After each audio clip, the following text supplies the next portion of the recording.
Selamat datang kembali di kuliah jejaring sosial pada pertemuan ke-7 dengan materi arah dan bobot.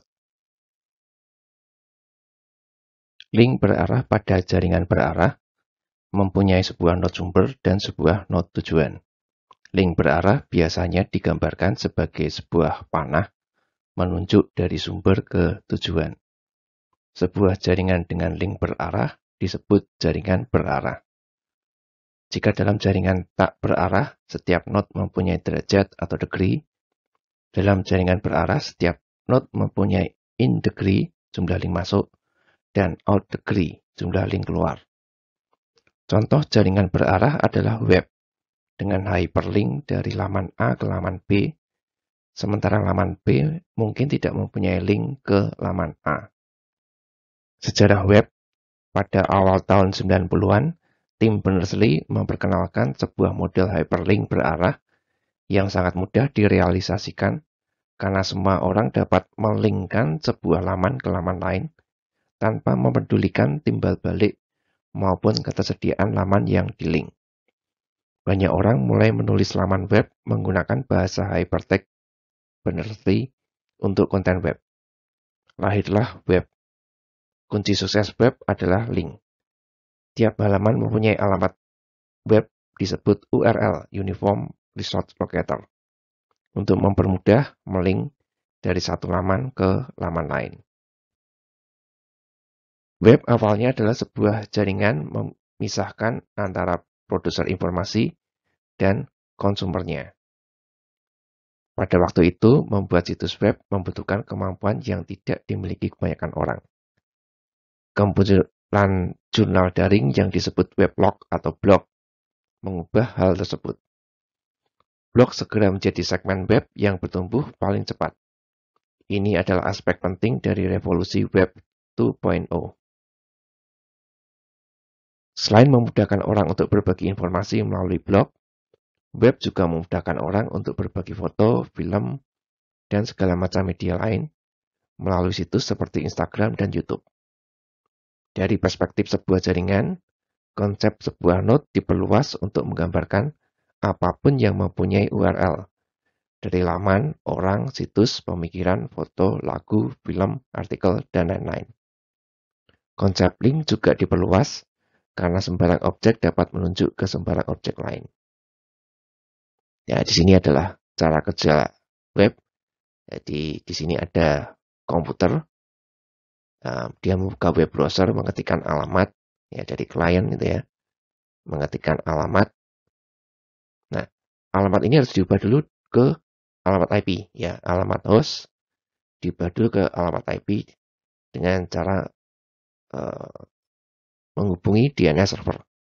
Kontak ke DNS server akan memberikan alamat IP-nya. Kemudian connect ke alamat IP tersebut dengan perintah HTTP.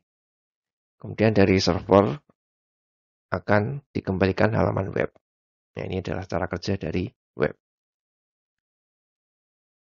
Nah, ada program namanya web crawler. Web crawler adalah program yang secara otomatis mengunduh halaman web. Web crawler dirancang untuk mengumpulkan informasi yang dapat dianalisis dan didapatkan dalam sebuah lokasi terpusat. Aplikasi utama dari web crawler adalah mesin pencarian. Penggunaan lain, bisnis cerdas, memonitor kompetitor dan kolaborator potensial. Sistem bibliometrik, menghitung impact factor. Bibliometrik, mengevaluasi pengaruh institusi dalam daring. Ini cara kerja dari web crawler ya, flowchart dari web crawler. Jadi pertama akan mendapatkan URL dulu, URL awal. Kemudian URL itu diantrikan ya, satu persatu diantrikan, ambil satu URL, ambil halaman URL tersebut, kemudian dari halaman tersebut cari URL yang lain, masukkan ke Frontier. Ya, masukkan ke Frontier, diulangi lagi. Ambil satu URL, ambil halaman dari URL tersebut. Dari halaman tersebut kita ekstrak URL yang lain, tambahkan ke front kemudian terus simpan halaman ke repository, diulangi terus. Ya, ini proses berulang-ulang terus.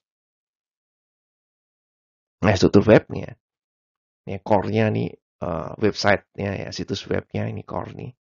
Ada node-node-nya itu laman-lamannya.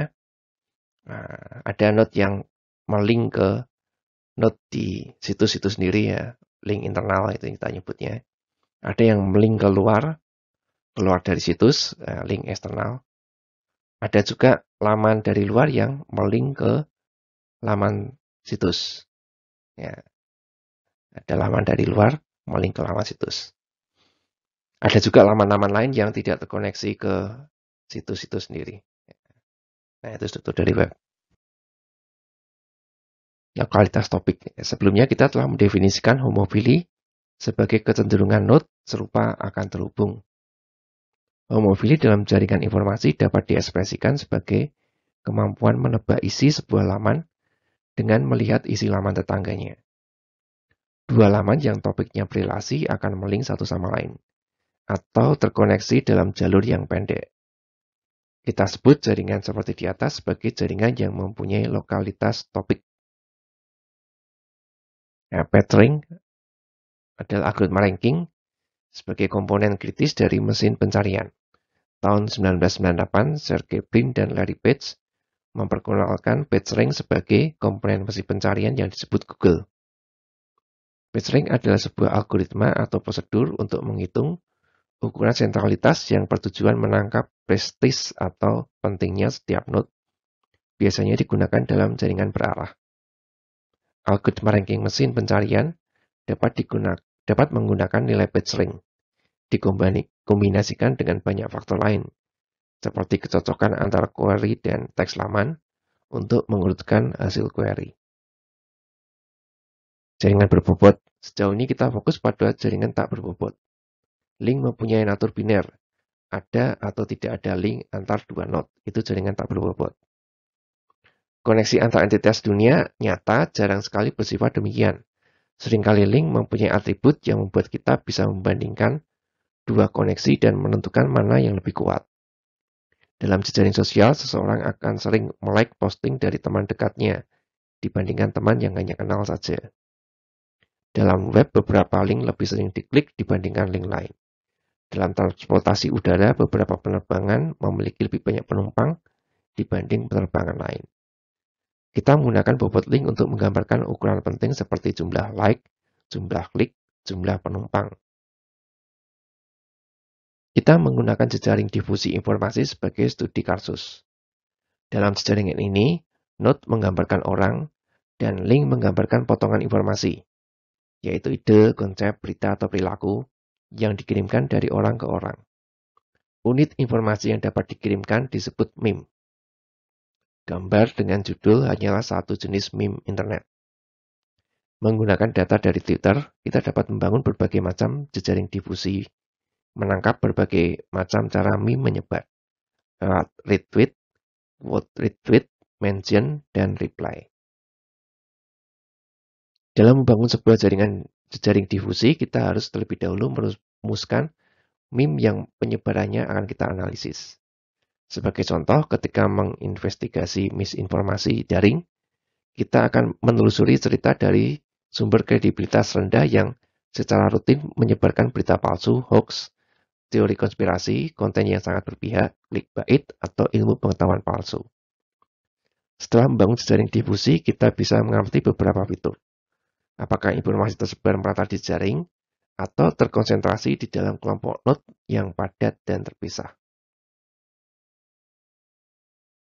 Jaringan kejadian bersama. Link kutipan, citation, adalah relasi yang menghubungkan dua jenis entitas yang berbeda. Makalah kutipan sumber dan makalah yang dikutip atau target. Dua makalah dikutip bersama atau co-cited jika ada satu atau lebih makalah yang mengutip keduanya. Jumlah kutipan bersama atau co-citation adalah jumlah makalah yang mengutip keduanya. Dua makalah menjadi referensi bersama atau co-reference jika ada satu atau lebih makalah yang dikutip oleh keduanya. Jumlah referensi bersama atau co-reference adalah jumlah makalah yang dikutip oleh keduanya. Jaringan co-citation dan co-reference adalah jaringan yang tidak berarah dan berbobot dengan link masing-masing diberi bobot berdasarkan jumlah co-citation dan co-reference. Jaringan bipartit atau bipartite network adalah jaringan dengan tiap link menghubungkan dua node dengan jenis yang berbeda. Contoh, hubungan antara aktor atau aktris dan film yang mereka bintangi.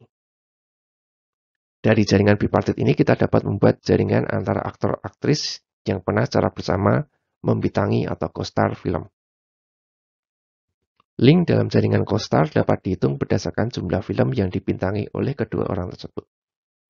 Menghasilkan jaringan berbobot dari jaringan bipartit dengan cara ini, yang disebut proyeksi, adalah praktik umum, dan jaringan berbobot yang dihasilkan disebut jaringan kejadian bersama, atau co-occurrence.